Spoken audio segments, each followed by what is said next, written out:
Arthur Bell's hand froze halfway to the screwdriver rack. His eyes went wide behind smudged glasses, fixed on the phone screen in front of him, like he'd just opened a box full of snakes. "Change the locks," he whispered. I was standing at the repair counter of Bell's Phone and Tech, a cramped shop wedged between a vape store and a shuttered laundromat on Greystone Harbor's east side.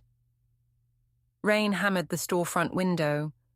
It was Tuesday, 3 p.m., and I'd brought in my wife's phone because she'd complained the charging port was loose. Elena had left it on the kitchen counter that morning with a post-it note. "Can you take this in? I need it by tonight." Simple errand, husband stuff, toolboy stuff, as I'd learned she called me. Arthur was 50-something, soft around the middle, the kind of guy who wore the same 3 rotating button-downs and probably hadn't been on a date since flip phones were cool. He ran diagnostics on devices, replaced screens, recovered data, quiet work, safe work, but right now he looked like he wanted to crawl through the floor. "What?" I asked. He swallowed hard, Adam's apple bobbing. "Mr. Pike, The phone auto-synced when I plugged it in. I saw... You need to see this." He turned the screen toward me. Text messages, a thread between my wife Elena and someone named Dane. The preview showed enough. Elena: "He's predictable. Same routine every day. Workshop till 6, never checks his phone." Dane: "Timeline?" Elena: "2 weeks. We stage it right. He looks erratic. HOA cameras catch the episodes. I file separation. You get the listing." Dane: "What about his contracts?" Elena: "I've got his 2FA access. We tank his reputation. Clients bail. He's broke and gone. House flips fast." I read it twice, then a third time. The shop's fluorescent lights buzzed overhead. Somewhere outside, a truck horn blared. My hands felt cold. "How much of this is there?" I asked. My voice sounded normal, flat, like I was asking about the weather. Arthur's fingers trembled on the keyboard. "A lot. Weeks of planning. I shouldn't have looked, but it auto-populated and Mr. Pike, I'm sorry." "Don't be." I leaned closer. "Show me." He scrolled. Messages going back 6 weeks. Detailed plans. Choreographed public arguments. Staged footage using Bev Kincaid's HOA camera network. The same busybody cameras that watched our cul-de-sac like hawks. Financial maneuvers. A fake contractor complaint filed under an alias to damage my business credibility. Even a Zillow draft of my house, my workshop, my property, listed as motivated seller under Dane Hollis's flipping company. They were planning to erase me. Reputation, finances, home, make me look unstable, unemployable, unhinged.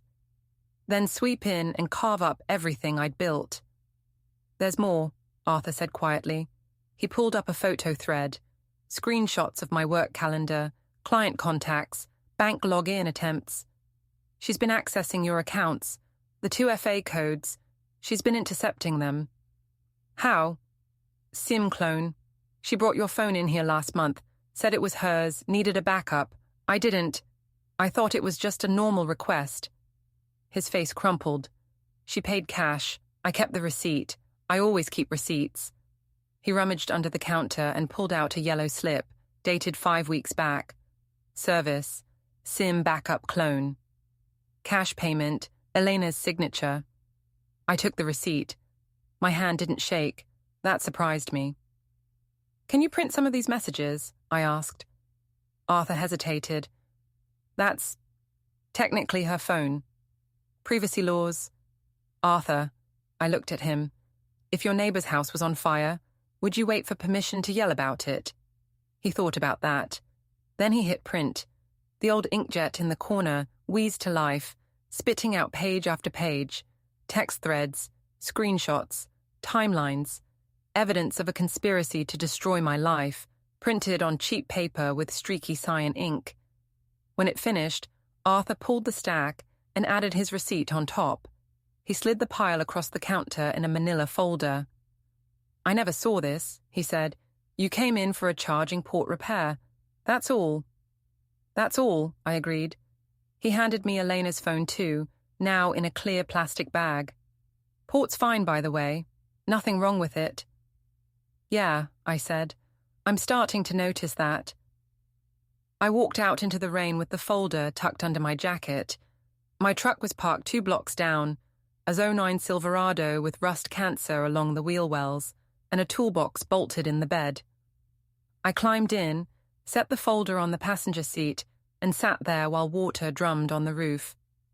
Greystone Harbour spread out below me, all salt-rotted docks and sagging Victorians, and the old paper mill smokestack pointing at low grey clouds like an accusation. Population 38,000, most of them born here, stuck here, gossip travelling faster than floodwater and leaving deeper stains. Elena worked in HR at Tidewater Marine Manufacturing, the last big employer left after the mill shut down. Dane Hollis flipped houses, the kind of pretty boy hustler who wore expensive jeans and drove a leased Audi and called everyone brother while calculating how to screw them. I'd met Dane twice, once at a neighborhood cookout where he'd talked about market opportunities for 15 minutes straight, and once at the hardware store where he'd tried to talk down a bulk nail order like he was negotiating a yacht. Both times I'd pegged him as a guy whose credit cards were maxed and whose smile was leveraged. Elena had never mentioned him. Or she had, and I hadn't paid attention. That stung worse. I opened the folder and read through the printed messages again, slower this time. The plan was smart, methodical. Stage public arguments using Bev's cameras. Make me look volatile. Tank my contractor reputation with fake complaints. Access my business accounts and create erratic financial behavior. File separation papers. Get me out of the house. Flip it fast under market value through Dane's company. They'd thought of everything, except Arthur Bell and his nervous conscience. I pulled out my phone, the real one, and opened the Notes app. Typed a header. Lines I won't cross. No murder, no cops as weapons, no prison endings. But I'd end them, both of them. Reputation, finances, dignity. Everything they'd planned for me, turned around and shoved down their throats in front of the whole town. I added one more line. No illegal evidence, no hacking, no frames. Everything had to be clean, plausible, legal, because if I crossed those lines, I'd become what they were trying to make me look like. I started the truck and headed home. Our house was in the Coastal Pines development, a newish cul-de-sac with vinyl siding and HOA-mandated mailbox colors, and Bev Kincaid's network of doorbell cameras, watching every driveway like Cold War satellites. Elena had wanted to live here. Good schools nearby, she'd said, even though we didn't have kids. Property values. Property values. Right, I parked in the driveway. Elena's Camry wasn't there. Tuesday was her Pilates night, which probably meant meeting Dane somewhere. I unlocked the front door and stood in the entryway, looking at the place like I was seeing it for the first time. Pottery barn furniture, motivational canvas prints, a kitchen island with pendant lights Elena had picked out after watching some HGTV show. Everything tasteful, everything staged. My workshop was out back, a detached garage I'd converted with real tools, real workbenches, real proof. I built things instead of just talking about square footage. I walked out there, unlocked the side door, and looked around. Table saw, miter saw, peg-boarded wrenches, half-finished cabinet order for a client in the next town over. This space was mine. Bought before the marriage, deeded in my name alone. I pulled out my phone and ordered a new lock set on Amazon. Next day delivery. Then I drove to Best Buy and bought a basic security camera, the kind you mount yourself and link to an app. Nothing fancy. Nothing illegal. Back at the workshop, I installed the camera above the side door, angled to cover the entrance and the driveway approach. I linked it to a new cloud account with a password Eleanor didn't know, couldn't guess, couldn't intercept. Then I changed the workshop lock. The new one slid in with satisfying clicks. I tested the key. Solid. Inside, I pinned Arthur's printed messages to the wall above my workbench, along with the SIM clone receipt. I added a blank sheet of paper and wrote across the top, timeline. Week 1, SIM clone. Week 2, access to my accounts begins. Week 3, fake contractor complaint filed. Week 4, staged arguments planned. Week 6, separation filing, house listing. I was currently at week 5. That gave me 1 week to flip the board before they made their move. I sat down on my work stool and let the quiet settle in. Rain pattered on the roof. The space heater ticked. My phone buzzed. Elena. Where are you? I'm home. I looked at the message. Typed back. Workshop. Be in soon. I didn't go in soon. I sat there in the dark, listening to the rain, and started planning. Before we go any further, hit the hype button, take a second to subscribe and like the video. It really helps the channel grow. And tell us in the comments, what would you do in this situation? At 1 a.m., a car idled outside my workshop. I was still awake, sitting in the dark, windows cracked for air. The new camera's motion alert pinged my phone. I pulled up the app and watched a black Audi with dealer plates roll slowly past, pause at the curb, then ease away. Dane's car. I'd seen it at the cookout. Vanity plate frame, Hollis Properties. He was checking, making sure I was where I was supposed to be. Predictable, like Elena had said. I screenshotted the footage. Timestamp 1:14 a.m. Saved it to a folder on my phone labeled Property. Then I went back to my timeline wall. Arthur's receipt was the origin point. Everything flowed from that. The SIM clone gave Elena access to my 2-factor authentication codes, which let her into my business email, my bank accounts, my client contacts. Once inside, she could make moves, delete emails, alter bids, create the appearance of erratic behavior. But she hadn't counted on Arthur keeping records, and she definitely hadn't counted on him growing a conscience. I added sticky notes to the timeline. Arthur's receipt, proof of SIM clone. Printed messages, proof of intent. Camera footage, proof of surveillance, all obtained legally, all defensible. Elena stood in the driveway, bathrobe wrapped tight, phone in hand. She was looking at the workshop door, specifically at the new lock. I watched her try the handle. It didn't budge. She tried again, harder. Then she stepped back and stared at the door like it had personally insulted her. She pulled out her phone and made a call.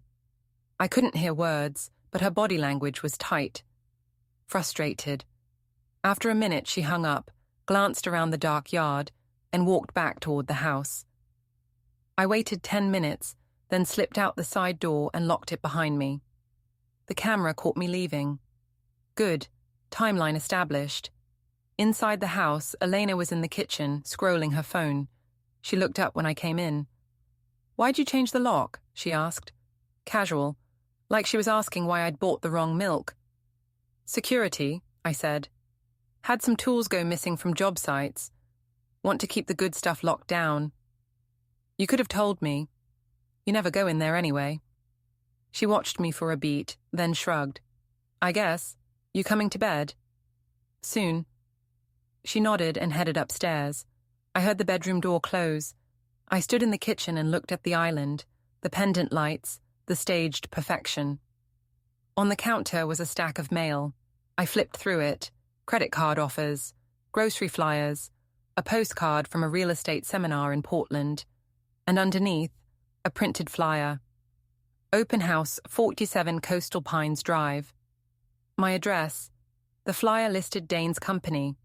No date yet, just coming soon, in bold letters and a stock photo of a staged living room. I took a picture of the flyer with my phone.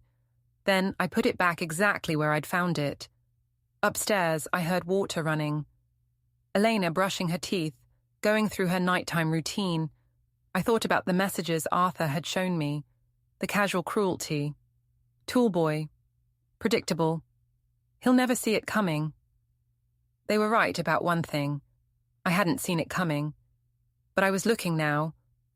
I went upstairs, got in bed, and stared at the ceiling while Elena slept beside me, her breathing soft and even. My phone was under my pillow. The camera app was still open, recording the empty driveway, waiting for the next move. At 6 a.m., I was up and out before Elena woke. I drove to the pier and parked near Rusty's, a bar that opened early for dock workers and served coffee that could strip paint. Inside, the place smelled like cigarettes and old fry oil and salt air. A handful of men in Carhartt jackets sat at the bar, nursing mugs and staring at a muted TV showing the weather report. Rain all week, flood warnings on the coast. Maya Rusk was behind the bar, wiping down bottles.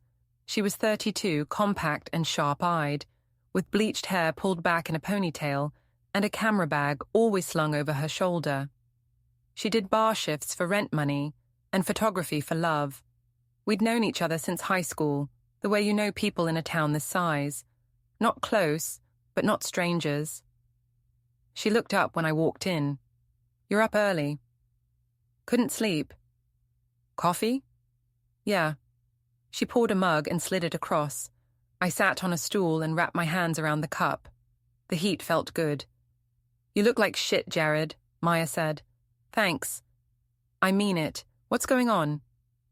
I thought about how to answer. In Greystone, information was currency.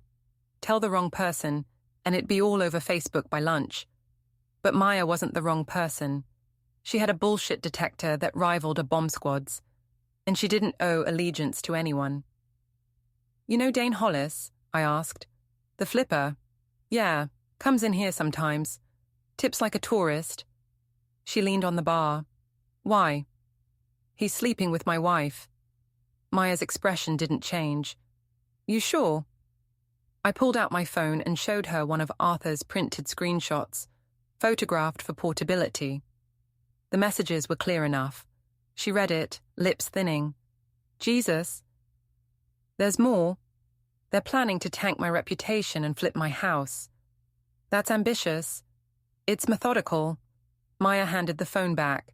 "What are you going to do?" "End them, legally." She considered that. "You want intel?" "Anything you've got."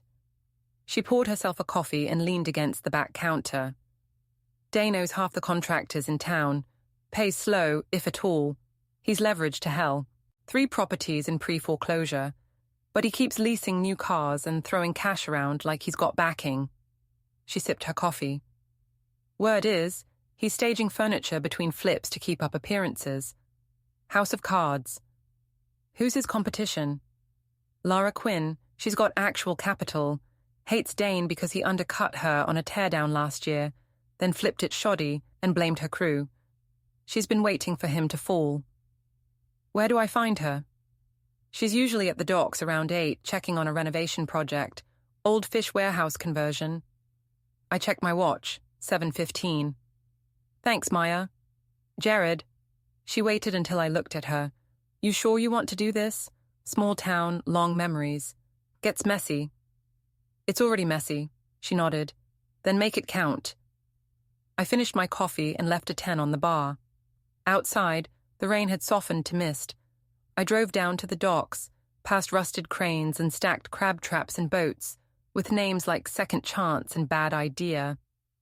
The warehouse Maya mentioned was at the end of the main pier, a brick building with scaffolding and a dumpster full of busted drywall. A woman in a canvas jacket and work boots stood outside, talking to a guy in a hard hat.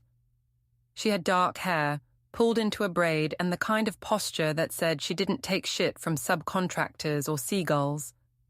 I approached. "Lara Quinn?" She turned. "Yeah, who's asking?" "Jared Pike. I do finish carpentry. I wanted to talk about Dane Hollis." Her eyes sharpened. "I'm listening." I gave her the short version. Not everything. Just enough. Dane's plan to flip my house, his debts, his staging shell game. Lara crossed her arms. "Why tell me?" "Because you're his competition. And because I figure you'd enjoy watching him crash. She smiled, slow and cold. You figure right. What do you need? Nothing yet. Just wanted you to know the board's in play. Fair. She pulled a business card from her jacket and handed it over. When you're ready to move, call me. I've got some debts Dane owes that I wouldn't mind collecting on. I pocketed the card. Appreciate it. As I walked back to my truck, I saw a familiar black Audi roll past the far end of the pier, slow and cruising. Dane, making rounds, checking properties, or checking on me. I took another screenshot from my phone's dash cam, license plate clear, timestamp logged. By the time I got back home, Elena was already gone for work. I walked through the empty house and felt like a stranger. How long had she been planning this? How many of our conversations had been lies? How many smiles had been calculations? In the kitchen, I found her laptop open on the counter. She'd forgotten to close it. The screen showed a Pinterest board titled, New Kitchens Are Self-Care. I scrolled through. Marble countertops, farmhouse sinks, open shelving. None of it was for this house. It was for the next one. The one she'd buy with Dane after mine sold. I took a photo of the screen, added it to my folder. Then I opened my laptop and started a new document. Evidence summary. I listed everything. Arthur's receipt, SIM clone. Printed messages, intent to defraud. Camera footage, surveillance attempts. Open house flyer, pre-staging. Pinterest board, future planning, all obtained legally, all time-stamped, all defensible, in any court or public forum. I saved the document to an encrypted cloud drive, separate from anything Elena could access. Then I went to the workshop and added another note to the timeline wall. Next move, bait the trap. If they thought I was predictable, I'd give them predictable. Right up until it wasn't. Her house sat at the cul-de-sac entrance, strategically positioned to monitor all incoming and outgoing traffic. She had doorbell cameras, motion sensor floodlights, a ring network that covered half the neighborhood, and she loved to talk. Wednesday night, she hosted one of her wine and design evenings, a gathering that was less about wine and more about gossip wrapped in scented candles and charcuterie boards. Elena had gone to a few. I'd always passed. Tonight, I didn't pass. I showed up at 7 p.m. with a bottle of mid-range Cabernet and a smile I'd practiced in the truck, the kind of smile that said I belonged, even when I didn't. The porch light flicked on before I even rang the bell. Bev's motion sensors doing their job, and a chime echoed inside. I could hear laughter, the clink of glasses, the hum of conversation. Bev answered the door in a lavender cardigan and pearl earrings, her hair frozen in place like it had been sprayed into submission hours ago. The scent of gardenia perfume rolled out of the house with the warmth of the air. Jared, she looked surprised, eyebrows lifting a fraction. I didn't know you were coming. Elena mentioned it, I said, keeping my tone easy. Thought I'd stop by. She hesitated, eyes darting past me to the empty driveway, as if expecting Elena to be behind me. Then she smiled, thin and polite. Well, come in. The living room was full of women from the neighborhood, their laughter fading to polite murmurs when I entered. I recognized a few faces from HOA meetings and Christmas potlucks. They looked up when I walked in, conversations pausing like I'd tripped a wire. Everyone, this is Jared Pike, Bev announced, with the proud air of someone introducing a guest speaker. Elena's husband. A handful of polite nods, a few smiles that didn't quite reach the eyes. Someone whispered something behind her wine glass, and another woman gave a small, sympathetic laugh. I handed Bev the wine. Thanks for having me. Of course. She took the bottle like it was a prop in a play, glancing at the label. Cabernet. Lovely. She set it on the counter and poured me a glass before I could protest.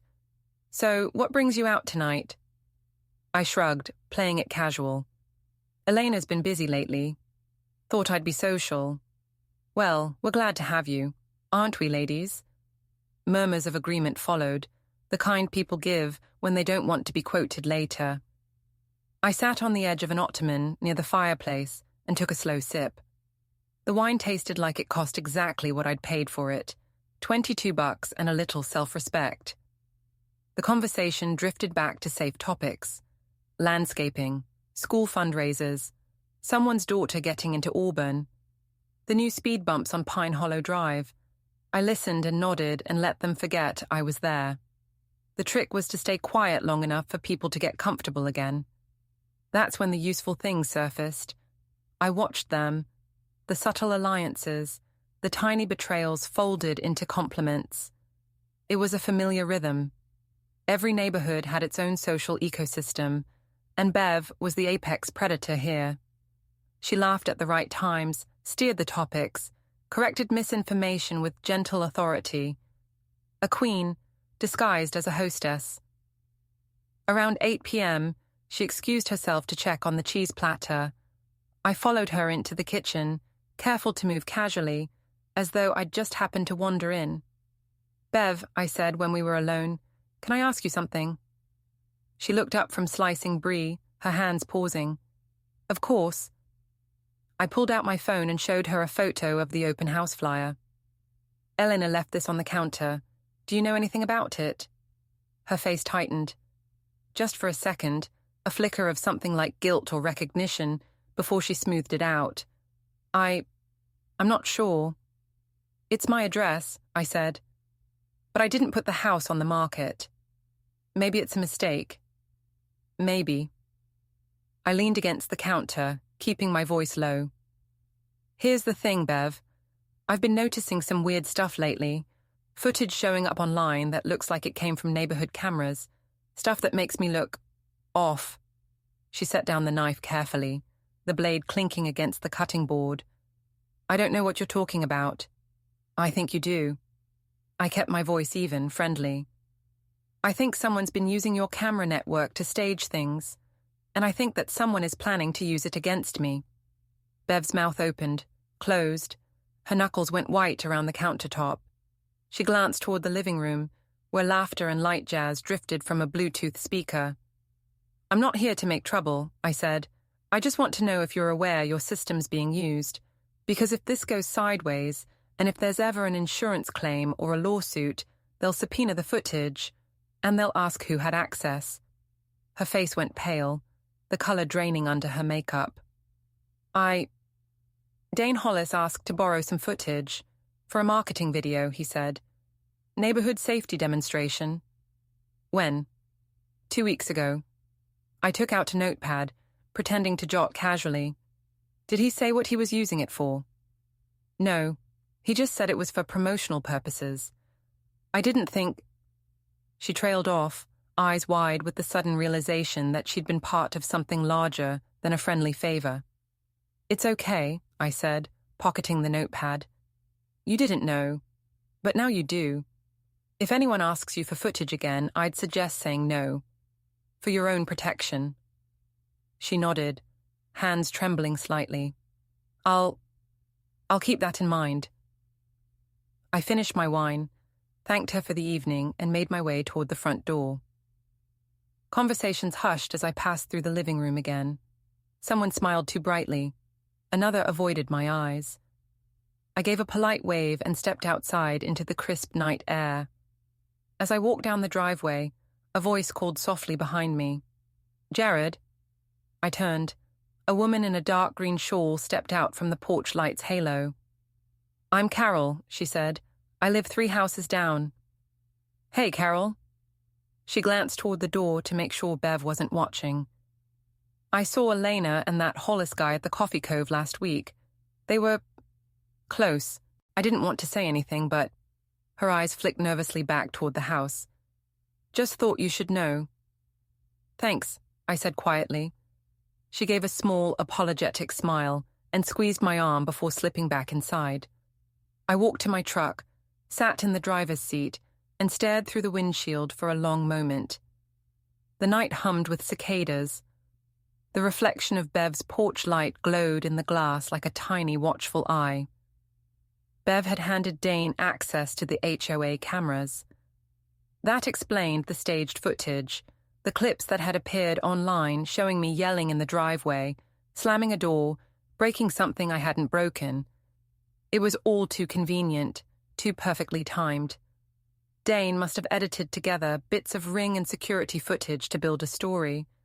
And if he'd convinced Elena to play along, even just a little, it would look damning.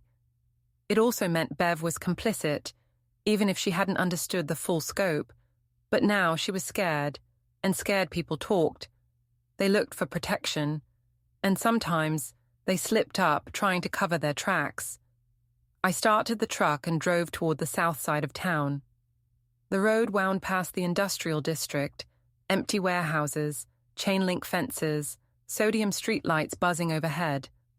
The smell of salt and diesel thickened as I neared the docks. The Union Hall sat between a bait shop and an auto body garage, a low brick building with a faded mural of dock workers hauling crates. A dozen pickups and vans were parked out front, their paint dulled by salt air. Inside, the air was thick with smoke and old coffee. A handful of men sat around a long table, playing cards, arguing in bursts of Spanish and English. A small TV in the corner played muted sports highlights. Tomas Vega sat at the far end, sleeves rolled up, a stack of chips in front of him. Stocky guy, early 40s, beard shot through with grey. The kind of man who knew every deal that moved through the port, legal or otherwise. I walked over. Tomas. He looked up, squinting through the smoke. Jared, hell you doing here? Looking for information. He gestured to the empty chair beside him. Sit. I did. Dane Hollis, I said. What do you know? Thomas snorted. That prick? He stiffed a dock crew last year on a warehouse demo. Paid half up front, then disappeared when it was time to settle. Cost those guys a month's rent. He's still operating? Barely. He's got lines of credit strung together like Christmas lights. One bulb blows, the whole thing goes dark. Thomas leaned back, shuffling the deck lazily. Why? He's making a move on me, I said. I'm making a counter-move. He studied me for a moment, then grinned. Legal? As Sunday. He laughed, low and genuine. Good. Hollis is the kind of guy who gives flippers a bad name. He comes around here, he's got no friends. Appreciate it. Careful, though, Tomas said, his grin fading. Word is, he's mixed up with some private investors out of Jacksonville. Guys who don't like losing money. He's probably trying to cover debts with quick scams. You get in his way, he'll get creative. Creativity I can handle, I said. Desperation's the problem. Thomas nodded, sliding a card into his hand. Then you already know how to play him. I left the Union Hall with one more piece of the puzzle. Dane wasn't just leveraged, he was drowning. And desperate people made mistakes. They trusted the wrong allies. They overplayed their hands. The drive home was quiet, the kind of silence that hums in your ears after too much noise. Streetlights flickered across the windshield, painting the dashboard in alternating gold and shadow. I thought about Bev, about the tremor in her voice when she realized how deep she was in. About Carol, whispering guilt and pity in the same breath. About Elena, always one step ahead of me now. Or at least she thought she was. When I pulled into the driveway, the house looked peaceful. The porch light was off. The blinds were drawn. A car passed at the end of the street, and for a moment, its headlight swept across the windows like a searchlight. Inside, Elena was in bed, propped against the headboard, scrolling through her phone. The blue glow lit her face. Hey, she said without looking up. Hey. I undressed quietly, folded my clothes on the chair, slid into bed beside her. How was your night? She asked. Quiet. You? Same. Worked late. At the office? Yeah. Lie. Carol had seen her at Coffee Cove, but I let it sit there between us like a loaded gun neither of us acknowledged. I'm thinking about taking on a bigger contract, I said after a pause. Commercial job. Good money. Elena looked over, interest flickering. Really? Where? Out past Millbrook. New build. They're looking for finish work. Another lie, clean and casual. I wanted to see what she'd do with it. That's great, she said, smiling. It didn't reach her eyes. You deserve it. I turned off the light. Darkness settled over the room, soft and heavy. For a while, the only sound was the faint hum of the ceiling fan. Then I heard it, the faint tap of her fingers on her phone screen. A message being typed, sent. Probably Dane. Telling him about the windfall, exactly like I'd planned. I lay there, eyes open in the dark, listening to the quiet buzz of the house. Downstairs, the refrigerator kicked on. Outside, a sprinkler hissed to life. It all sounded normal, ordinary. But everything had shifted. The next move wasn't mine to make, it was hers. And I was counting on that. Elena had always underestimated me. She thought my patience was passivity, my silence weakness. But I'd learned a long time ago that the quiet ones are the ones people stop watching. And when they stop watching, that's when you can move. In the morning, I'd follow the trail. I'd call in a favor from Tomas, maybe get a line on where Dane was keeping his files. I'd look for whatever connection he'd built with Elena, paper trails, shared accounts, maybe even a property in someone else's name. People like Dane always left breadcrumbs, and Elena had never been good at covering her tracks. For now, I waited, counting the seconds between each faint tap of her fingers, every whisper of her breath. Outside, a car rolled slowly past the house, headlights gliding across the curtains. A Ring camera blinked red in the corner of the window, watching everything. I smiled into the dark. If Dane had used Bev's network to build his little story, maybe I could use it too. All I needed was the right footage. Thursday morning, I stopped by the harbourmaster's office and asked about commercial dock permits. The clerk, a bored woman named Phyllis, handed me a stack of forms and a public records binder showing recent applications. I flipped through, found what I was looking for on page 12, a dock lease application filed by Hollis Properties LLC. It listed 3 business partners and a reference address at a storage facility in the industrial park. I took a photo of the page with my phone. Public record. Legal. Then I drove to the storage facility. It was one of those places with roll-up doors and chain-link fencing and a coded gate that was usually broken. I parked outside and watched. At 10 a.m., a black Audi pulled in. Dane got out, checked his phone, then unlocked Unit 47. I waited 5 minutes. Then I walked over like I belonged there. The unit door was still open a crack. I could see inside.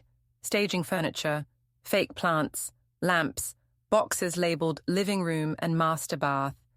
The kind of stuff you rotate between properties to make them look lived in and desirable. I took photos, wide shots, close-ups of labels, Dane's car in the frame. Then I heard footsteps behind me. Help you? I turned. Dane stood there, coffee cup in hand, sunglasses on, even though it was overcast. He looked like a cologne ad trying to sell you on poor decisions. Just looking for my unit, I said. Got turned around. He studied me. You're Pike. That's right. Elena's husband. Last I checked. He smiled. It was the kind of smile you gave someone before telling them the price just went up. Small world. Real small. We stood there, 10 feet apart, rain starting to spit down. I didn't move.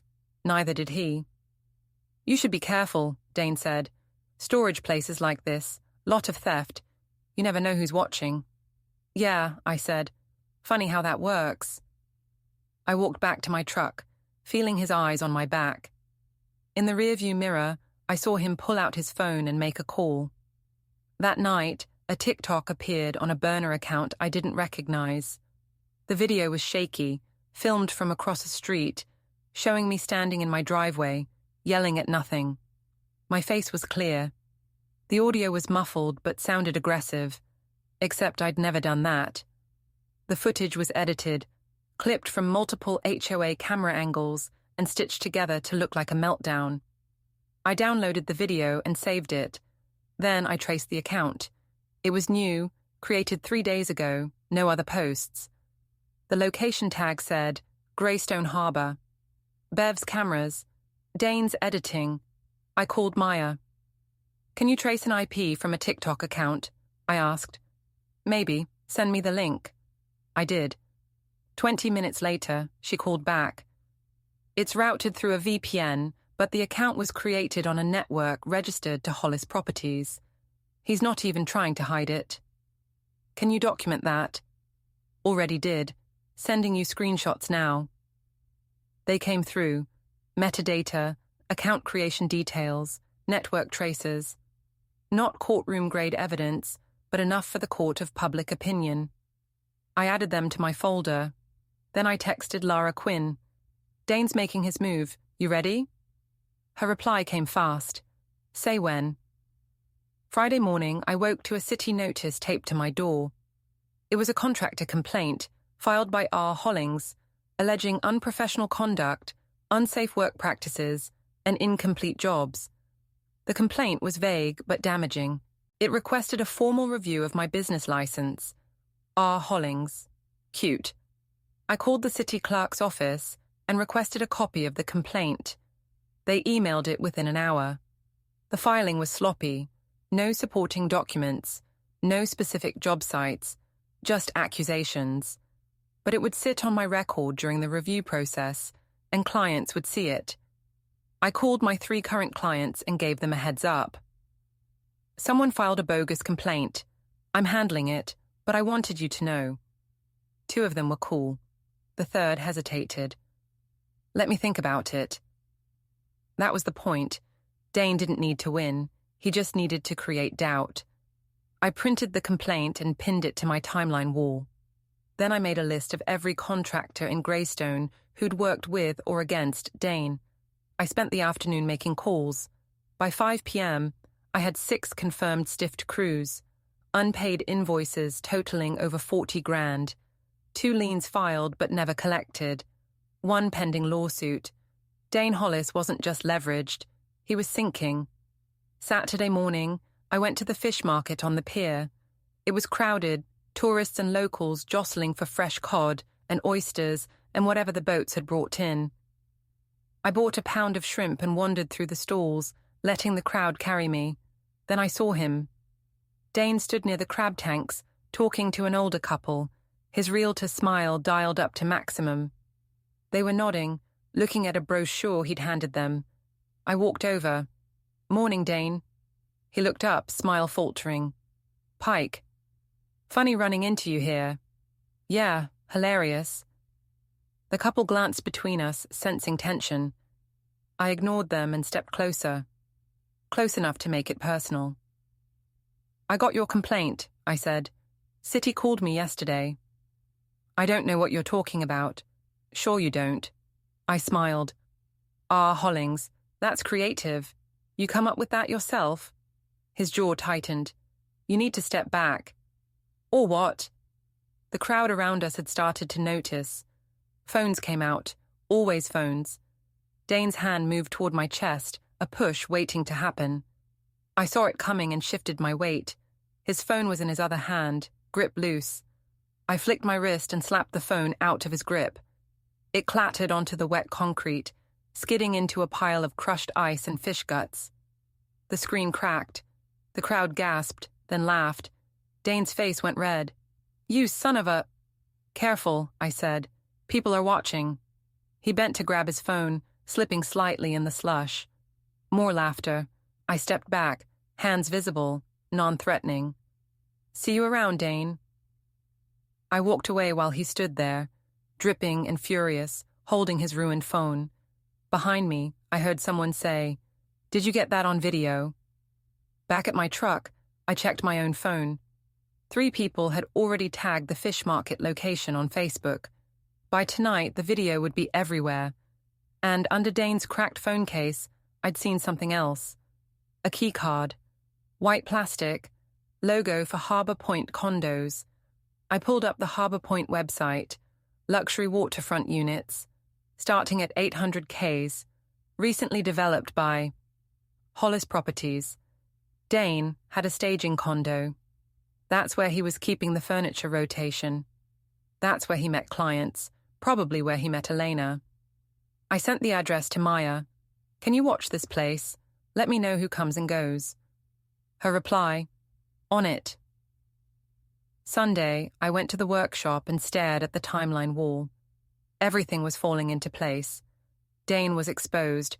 Bev was scared. Elena didn't know I knew. But I needed more. I needed the twist that would flip the whole board and leave them no way out. The answer came Monday morning, in the form of a text from Arthur Bell. Need to talk. Come by the shop. Bring coffee. Arthur was waiting in the back room when I arrived, hands wrapped around the coffee cup like it was a life preserver. He looked worse than last time. How could he not? The health of a small repair shop lives and dies by the hum of customers and the steady tick of appointments. And when that falters, you can read it in the lines around a man's mouth. There were shadows under his eyes, the kind that said he'd been up late more nights than was sensible. His shirt was wrinkled in a way that suggested he had gone to bed with it on and woken twice to check the shop door. The fluorescent lights above the workbench made his skin look the color of cheap paper. You okay? I asked. He shook his head. I need to tell you something, and you're not going to like it. I sat down on the stool opposite him, the vinyl squeaking. The back room smelled of salter and old coffee and the faint blue tang of disinfectant spray. Shelves lined the walls, phone screens, cases, bottles of isopropyl alcohol in graduated sizes. A clock ticked on the far wall and sounded louder than it should have. Go ahead. He took a breath like he was steadying himself for a dive into cold water. 3 weeks ago, your wife came into the shop, not for the SIM clone. Before that, she asked me to recover data from your phone remotely. Said it was for a shared account thing, couples tracking, whatever. I told her no. That's illegal without consent. The word illegal landed heavier than I expected. I had always assumed consent was an obvious line. People crossed them for love, for suspicion, for control. Hearing it framed plainly, illegal made it worse somehow. It made it real. And? She threatened me. His voice cracked on the last word, like the memory still hurt him. She said she'd file a complaint with the state, claim I'd been stealing customer data, ruin my business. She works in HR. She knows how to make things sound official. He'd been standing face to face with someone who knew the rules and knew exactly how to weaponize them. HR, people who build comfortable words into concrete penalties, who can turn bureaucratic processes into siege engines. Elena, with her calm, measured speech, who could make an accusation sound like an administrative necessity. The image fit the voice I had heard on the phone when we fought about boundaries and trust, precise, convinced it was doing the right thing. Did you record that? I asked. Yeah. He pulled out his phone, as if showing me a wound, and played a voice memo. The recording filled the small room.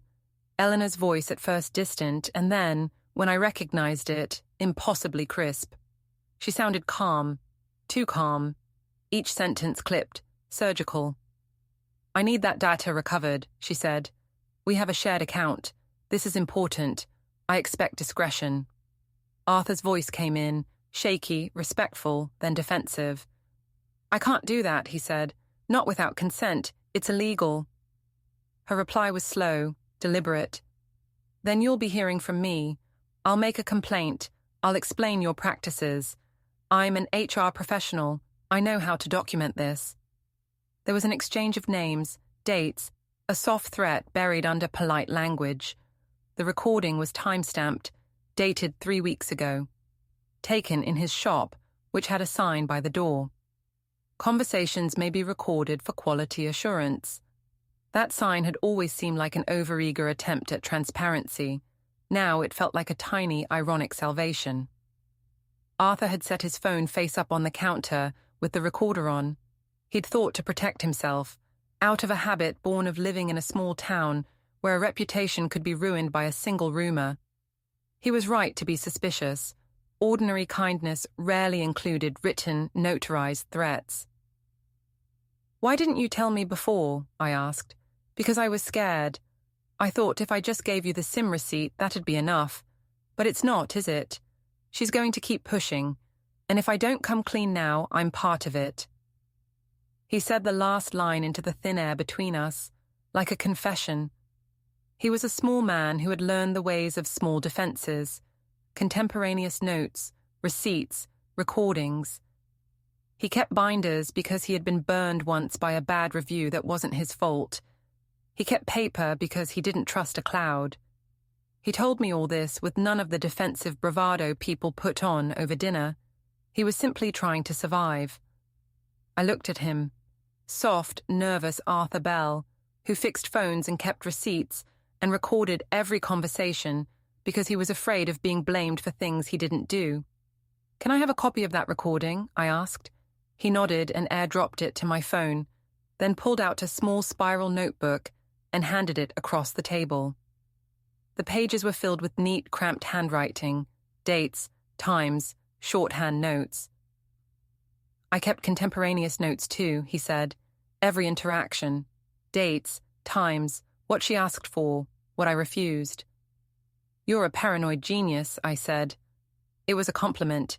He looked half embarrassed. "I'm just careful." He gave a stilted half smile, returning to the protective crouch of someone who'd learned to put himself where predators couldn't reach easily.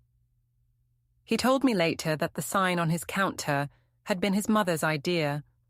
She'd always believed in not trusting strangers, and that he left the recorder running sometimes because the town had a way of swallowing people whole if they weren't careful. I stood up. The floorboards creaked in the familiar way my bones had started creaking too as the years collected. "Thank you. This changes everything." Arthur blinked, uncertain, like someone who'd been given permission to breathe after holding it too long. "What are you going to do?" "Win." Outside, the sky was dark with storm clouds rolling in from the Atlantic.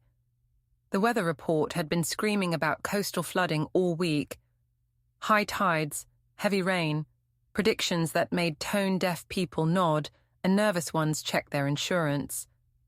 The wind smelled of salt and static, that peculiar scent that floats off the water before weather makes anything happen. Perfect, I thought. If the town was distracted by wind and rain, it would be easier to draw a crowd at the pier without the whole place collapsing into an organized panic. Also, storms magnify spectacle. Flashing lights, the hiss of rain, the sense that something elemental is being revealed. I drove to the docks and found Maya at Rusty's, wiping down tables before the lunch shift. Rusty's was a piecemeal temple of the town's identity. Nets on the walls, old lobsterman photographs, a chalkboard menu with crab cakes spelled in a dozen different ways. Maya had the hands of someone who'd spent years holding a camera. Broad palms, thumbs stained from film stock, nails clean because they always had to be. She was tanned in a way that made you think of summer and was all angles in a way that made her look like she could see photographs before they were taken. "I need you to film something," I said. "When?"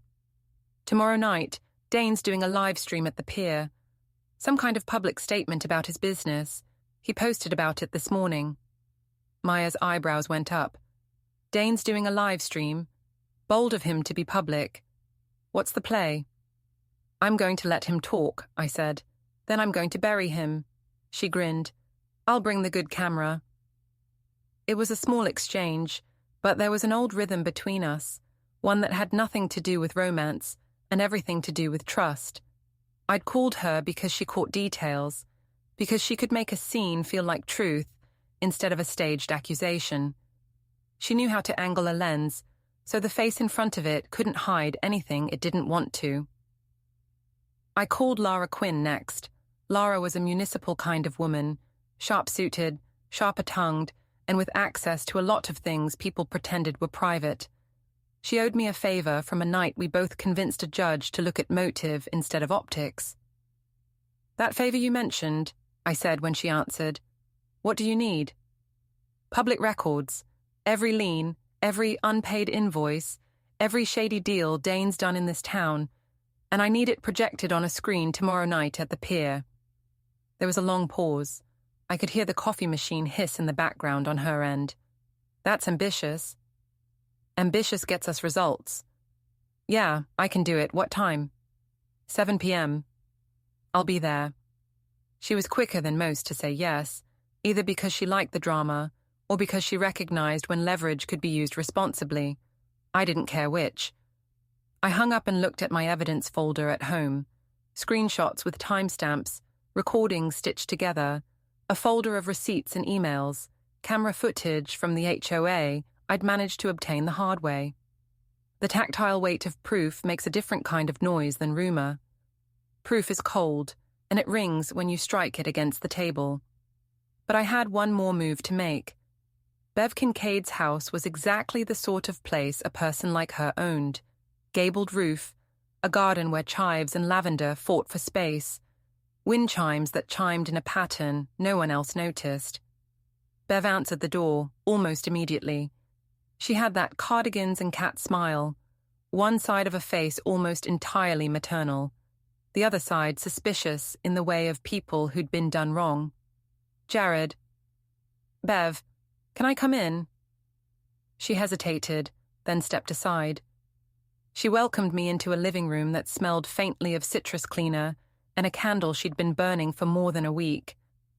Family photos lined the mantel, kids at soccer practice, a wedding in the background, a dog that had the kind of eyes you apologized to when you left. Her house looked like a promise of safety, and that's what made her the dangerous kind of witness. People trusted her without thinking about motive, and that trust could corrupt a narrative. In her living room, I laid out the truth. Not everything. Just enough. Dane's plan, the HOA footage, the staging, the way mouths moved rehearsed, the way a community safety pitch had inched into something else. Elena's role. I spoke in short, precise sentences, the sort you use when you expect reactions measured by gasps rather than argument. I'm not here to blame you, I said, but you're involved now, whether you meant to be or not. If this goes public and someone sues, your name's on the camera access logs. Her face crumpled like tissue. What do I do? You cooperate, I said.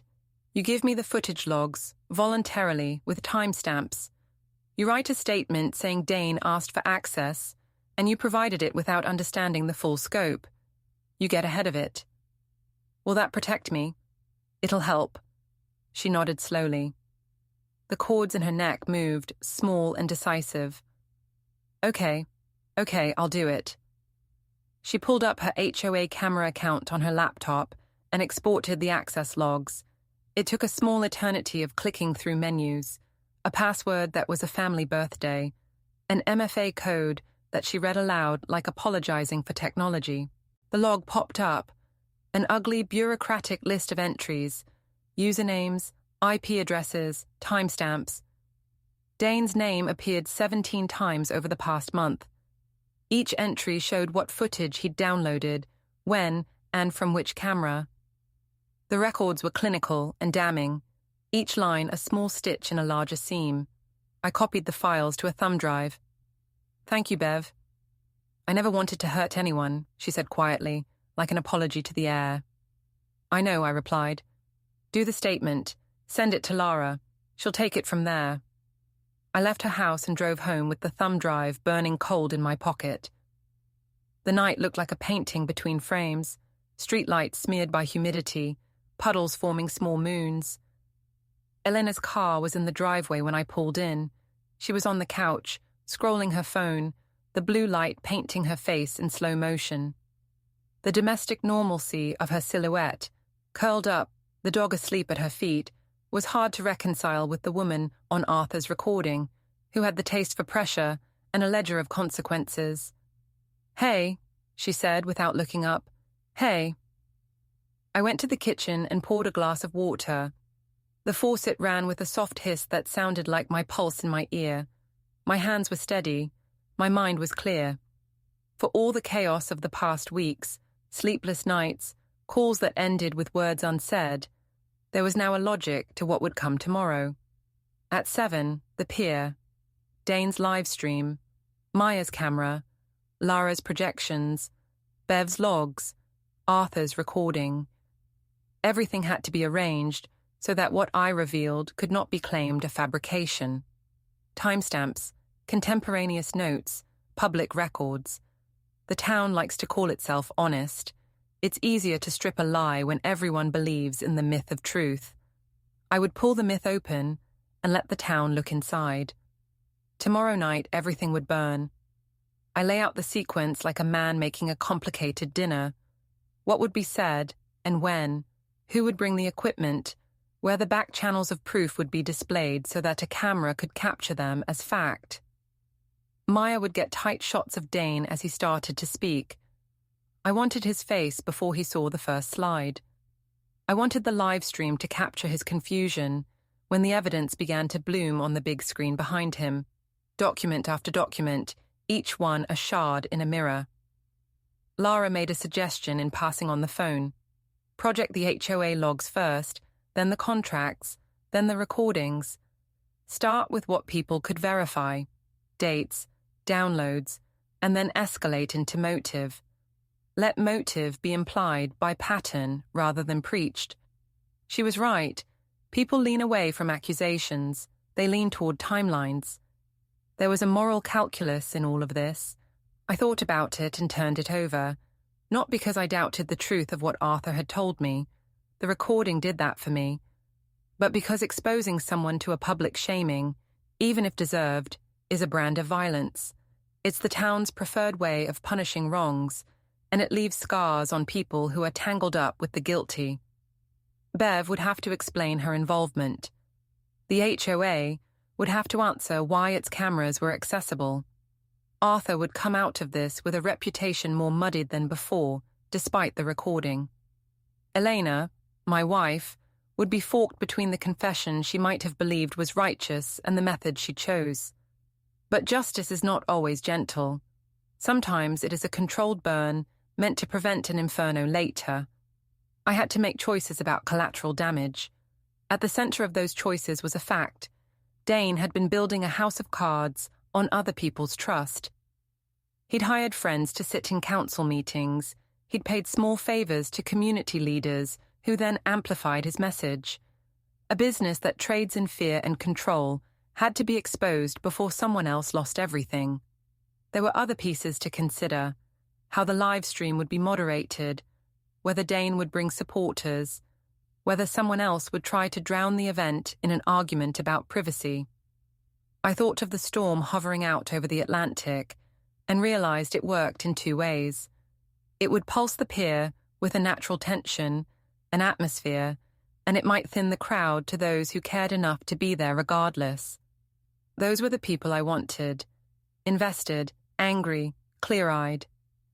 At 2 a.m, I finally slept, but it was the kind of sleep made of small, tense stitches, dreaming about screens and lists, and a man with a recorder who refused to be silent. The morning came with the smell of rain in the gutters and a text from Maya. Got the tripod, battery charged, see you at 6. Elena kissed my cheek as I left, that small domestic gesture that makes a life bearable. She seemed unaware of the current in which she floated. I didn't know whether that was innocence or calculation. Her HR training gave her an ability to see conflict with the calm detachment of someone who recites rules to keep themselves from feeling. It was both comforting and terrifying. At the pier, people gathered with umbrellas and scarves, their faces turned toward the small stage rigged with borrowed speakers and a rented projector.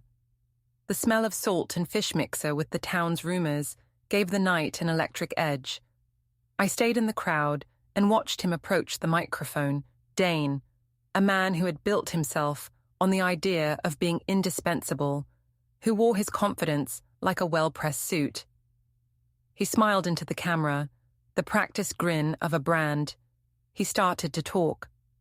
The live stream picked up his voice, and 100 small screens street by street carried it out to people who couldn't be there. Maya was at the back of the stage with the lens on him before he could see the first slide. Lara, sitting in the front row, had a thumb drive in her lap and a smirk that made it clear she'd been waiting for this. I felt my heart thud once, hard enough to be a small drumbeat behind my ribs, and then the projector turned over. The first slide bloomed behind Dane, an HOA access log, simple, boring, and impossible to ignore. The camera caught his expression, the blink, the flicker of certainty turning into a search for an explanation. He moved to a defense stance, that polished politician's shuffle of hands. Slide by slide, the records unfolded, downloads, invoices, emails. The town watched the scaffolding behind his brand revealed. People looked at each other. Murmurs ran like a current through the crowd. Someone shouted a simple question. Someone else called for answers.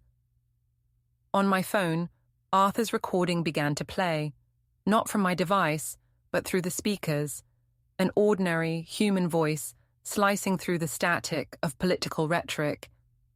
Elena found me in the crowd. Her face was pale in the projector light. She had that HR calm dissolved into something raw. I saw then that she had believed her actions necessary in a way she would never have admitted at the time. She looked at me as if seeking rescue or absolution. I couldn't tell which. There was nothing to say that would rearrange the facts. Dane's words became smaller as the documentation moved like a gloved hand across a ledger. The town, which prefers narrative to nuance, began stitching the slides into a story. It wasn't pretty, but it was true, and that night, in the way that only a storm can make the ordinary feel like an apocalypse, truth burned clean. When it was over, the rain started in earnest, hard and insistent, as if the sky were trying to scrub the pier clean. People left with umbrellas and stained shoes, and a new story to carry home. There were no sirens. There were a few sharp phone calls. There were apologies in the morning, and statements drafted by lawyers. There was the practical aftermath of consequences, wearing the face of accountability. Arthur closed his shop the next day and came by my house to hand me a cup of coffee, as if we were two men who had run a marathon. His relief was a small thing, private and bright. Bev released her logs and wrote her statement. Lara sent dossiers to the local paper and to state regulators. Maya's footage went viral for a few hours and then sank into the steady churn of the internet, where things that matter sometimes do and sometimes do not. Dane made a statement that sounded like someone trying to make the lake look calm by stirring it with a stick.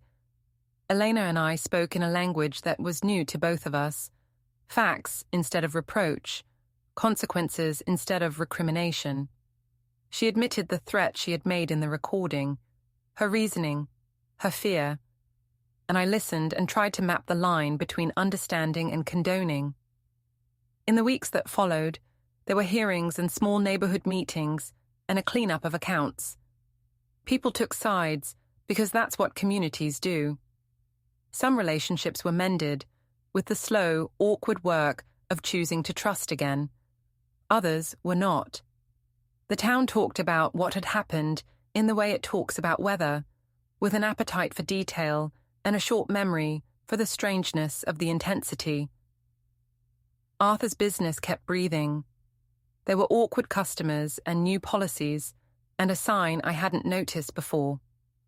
"We record for your protection." He laughed when I teased him about the sign, and for a moment his shoulders unbunched, and he looked like a man who had not only survived, but learned something fundamental about the people he served. I don't pretend what we did was without cost. Exposing someone in public has a price, but there are moments where the ledger of harm asks for balancing, and some debts must be public in order to stop the pattern that kept running in the shadows. It was messy and it hurt, and it left marks. It also made some things right that had been wrong for too long. When the storm finally passed, the town blinked and went back to its rhythms. Boats out on the water, kids biking with cheeks pink from wind, the grocery store where everyone knows what you're buying before you know it yourself. Life doesn't wait to be moralized. It goes on, and we go with it, carrying our proofs and our regrets and our decisions like talismans. A while later, I found Arthur in his shop, hands wrapped around a coffee cup again, but this time there was a steadiness to his fingers. He didn't look as worn. He told me, in the simple way men do when they want to share a small victory, that the complaint Elena had threatened to file with the state had never materialized into anything more than a notice. The person who had supported Dane had pulled out, and the town had asked different questions. None of that erased the way we'd all been used, but it did slow it. Elena and I rebuilt, piece by piece, the thing that had been unknowingly broken between us. There were hard conversations and small acts of contrition and a slow, growing practice of asking consent before assuming anything. It was not romantic. It was practical and intentional. It felt, in its way, like repair. And somewhere that night, under the plain lights of Arthur's shop, the recorder sat on the counter like a small, quiet monument to the way evidence can change the direction of a life. The town, which had once been a place where whispers carried like wind through porches, now had an extra set of rules, ones that cost people their illusions, but maybe saved some of them from worse things. If you asked me later whether it had been worth it, I'd say yes, but not cleanly. There are always ruptures when you cut a web that has been feeding on the whole community. There are second-order harms and unfinished business, and people who will tell you that different choices would have been kinder. That's true. And yet, when I think of Arthur's hands wrapped around that first coffee cup and the tremor in his voice when he played the recording, I think of the small, necessary cruelty that truth sometimes requires. I drove through the rising water, streets turning into rivers, back to coastal pines. The cul-de-sac was a mess, neighbors sandbagging doors, cars being moved to higher ground. Elena's Camry was in the driveway. Bev's SUV was parked in front of my house. I went inside. They were in the living room, Elena shoving papers into a box, Bev standing near the window, looking panicked. "What are you doing?" I asked. Elena spun. "We're leaving, the flood." "That's not why you're packing." I pulled out my phone and set it on the kitchen counter, screen facing them, red recording dot visible. "I'm recording this," I said. "So let's be clear. Elena, you and Dane planned to stage a reputation attack against me, access my accounts illegally, and flip this house while I was discredited. Bev, you gave Dane access to HOA cameras, knowingly or not, and that footage was used to fabricate evidence." Bev started crying. "I didn't know." "I know. That's why you're not in legal trouble." "Yet." Elena's face hardened. "You can't prove any of this." "I already did, at the pier, in front of half the town, and I delivered evidence packets to the city, your HOA insurer, and the union. It's all documented." Her mouth opened, closed. "The cameras," I continued, pointing to the corner of the porch where my own camera was mounted, "have been recording this property for the past 2 weeks. Every staged argument, every attempt to make me look unstable. All time-stamped, all on my property, legally installed." "You're bluffing," Elena said. I pulled up the footage on my phone, showed her a clip, Elena, standing on the sidewalk, yelling at nothing, while Bev's camera across the street recorded. Another clip, Elena, accidentally, knocking over trash cans while checking her phone's angle. "That's my footage," I said. "Legal, defensible, and it proves you staged everything." Bev collapsed onto the couch. Elena stood frozen. Then the front door burst open. Dane stumbled in, soaked, mud-streaked, phone in hand. "The bank pulled my credit lines," he shouted. "They saw the posts. They saw—" He stopped when he saw me. "Get out of my house," I said. "This is your fault." He came at me, fists clenched. I stepped aside, and he tripped over Elena's box, crashing into the coffee table. It didn't break, but the sound was loud enough to echo. I picked up his phone from where it had fallen and held it out. "Your lender's on the line. You want to explain to him how you used fraud to leverage properties you can't afford." Dane snatched the phone and staggered back outside. I turned to Elena. You need to leave, now. This is my house too. No, it's my house. Bought before the marriage. Titled in my name. You can lawyer up if you want, but you'll lose. And every conversation, every plan, every threat you made is documented. Bev stood. I'm sorry, Jared. I'm so sorry. Go home, Bev. She left, sobbing into her phone. Elena stared at me, makeup running, perfect image cracking. You ruined everything, she whispered. No, I said. I just stopped you from ruining me. She grabbed her box and walked out into the storm. I stood alone in the empty house, rain hammering the windows, sirens wailing outside. Then I heard a crash. I looked out the front window. Dane's cardboard staging boxes were stacked on the curb, soggy and collapsing.